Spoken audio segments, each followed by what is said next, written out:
নবী করিম সাল্লাল্লাহু আলাইহি সাল্লাম যখন মক্কাতুল মুকাররমে প্রবেশ করলেন, কোন মক্কায়? যে মক্কা তার জন্মভূমি, যে মক্কা থেকে তাকে বিতাড়িত করে তাড়িয়ে দিয়েছে, বের করে দিয়েছে, দৌড়ানো দিয়েছে। কিন্তু সময়ের পরিবর্তনে, সময়ের ব্যবধানে আরেকটি সময়ে নবীজি এসে মক্কাতুল মুকাররমায় প্রবেশ করলেন।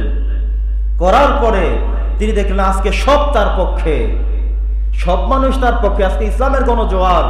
কিন্তু একটি কষ্ট তার মনের মধ্যে আছে না নাই? কোন কষ্ট? তিনি যখন গেলেন, যাওয়ার সময় যেই মানুষদের কারণে যেতে হয়েছে, যেই মানুষটা তাকে যেতে বাধ্য করেছে, যে মানুষটা তাকে হুমকি ধামকি দিয়েছে, আজকে তিনি আসার পরে তাদেরকে প্রতিশোধ নেবেন না। না, তিনি সেটা না করে তিনি একটি সম্মেলন করলেন, সংক্ষিপ্ত পরিসরে বললেন, লা তাসরিবা আলাইকুমুল ইয়াউম ইয়াগফিরুল্লাহু লাকুম। আজকে তোমাদের কারো প্রতি আমার কোনো বিদ্বেষ নাই, কোনো অভিযোগ নাই, সবাইকে আজকে ক্ষমা করে দিলাম। সুবহানাল্লাহ, সবাইকে ক্ষমা করে দিলাম। অথচ তারা তাকে এমন কষ্ট দেয়নি যেই কষ্ট তিনি পাননি, শুধু মারা বাকি। কয়েকবার মারতে উদ্যত হয়েছে, আক্রমণ করেছে, আঘাত করেছে, অনেক কিছু করেছে। এমনকি যেই দিন তিনি মক্কা ছেড়ে চলে গেলেন, সেই দিনের কি পরিস্থিতি ছিল? সবাই সশস্ত্র অবস্থায় নবীজির ঘরের চতুর্দিকে ঘেরাও করে দাঁড়িয়ে গেল। আজকে নবীজির রক্ষা নাই, আজকে তাকে মেরে ফেলতেই হবে, এমন একটি সিদ্ধান্ত নিয়ে দাস। সেখান থেকেও আল্লাহ তাআলা তাকে বাঁচিয়ে দিয়ে মক্কা ছাড়িয়ে মদিনায় পৌঁছানোর ব্যবস্থা আল্লাহ তাআলা করলেন। তো যেই মানুষগুলো মারতে আসছে, কষ্ট দিয়েছে, তিনি তো আজকে সুযোগ পেয়ে, ক্ষমতায় গিয়ে, স্বাধীনতা পেয়ে আজকে তিনি কত কিছু করতে পারবেন, কিন্তু তিনি করলেন না। তিনি বললেন, লা তাসরিবা আলাইকুমুল ইয়াউম, আজকে তোমাদের কারো প্রতি আমাদের কোনো বিদ্বেষ নাই, ইয়াগফিরুল্লাহু লাকুম, আল্লাহ তাআলা তোমাদেরকে ক্ষমা করে দিক। তিনি এই ঘোষণা দেওয়ার পরে সবার মনে সঞ্চার হলো, আশা জাগলো যে নবীজি ক্ষমা করার উত্তম নমুনা দেখালেন। প্রিয় ভাইরা, আমাদের অনেকের মনে অনেক কষ্ট। দেশের যে পরিস্থিতি হয়েছে, এখনো হচ্ছে, চলছে, এবং হয়তো বা সামনে যা হবে, এর জন্য বিভিন্ন মানুষের মনে বিভিন্ন কষ্ট, দুঃখ, হিংসা দেখিয়ে দিব, শিখিয়ে দিব, বুঝিয়ে দিব।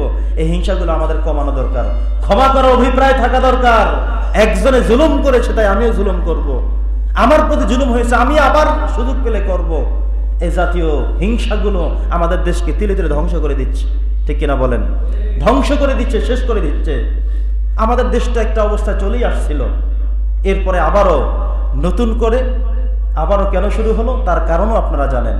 তো হচ্ছে কি, যতগুলো ধ্বংস হচ্ছে, ক্ষতি হচ্ছে, মিলিয়ে দেখবেন কোটি কোটি কোটি টাকা ধ্বংস হচ্ছে, ঠিক কিনা বলেন?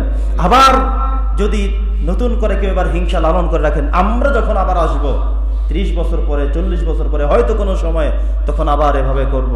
এই জাতীয় হিংসাগুলো ধুকে ধুকে শেষ করে দিচ্ছে। নবীজি বলছেন, একজন ইমানদার তার প্রথম কাজ হলো তিনি মানুষকে ক্ষমা করে দেবেন।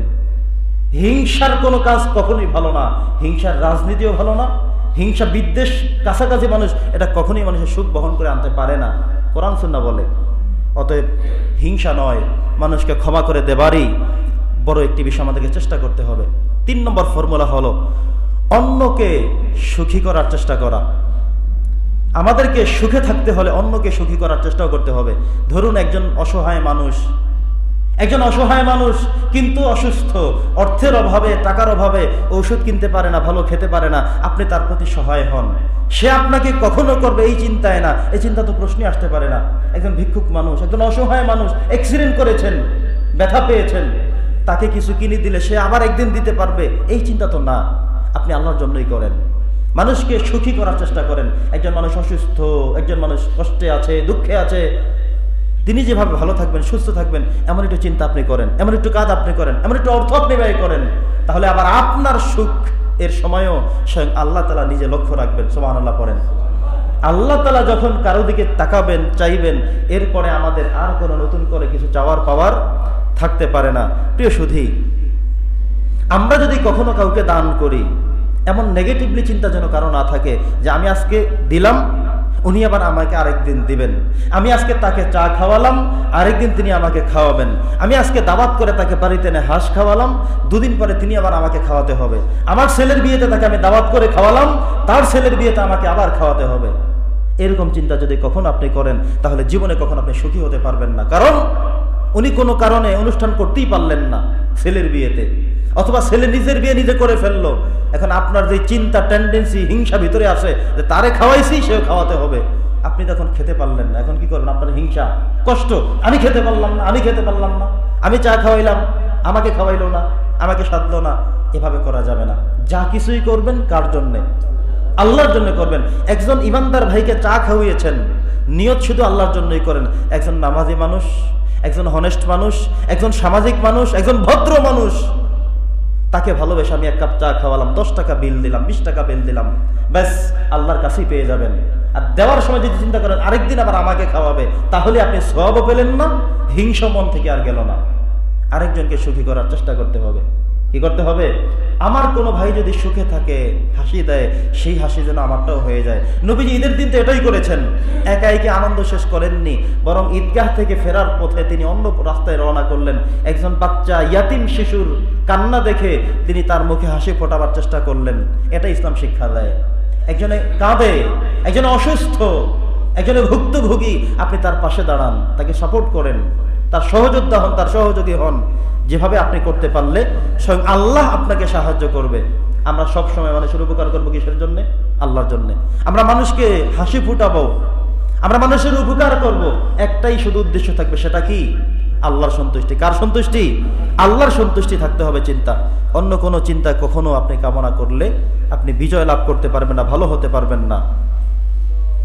আপনি যদি কোনো মানুষকে সুখে থাকবার জন্য দোয়া করেন, একটু খেয়াল করবেন, একজন মানুষ অসুস্থ, মাঝে মধ্যে হয় না আমরা মিলাদের ঘোষণা দেই, আমরা বলি যে নামাজের পরে দোয়া আস, আমরা বলি যে নামাজের পরে একটু সবাই বসবেন, এটা বলি কি না আমরা?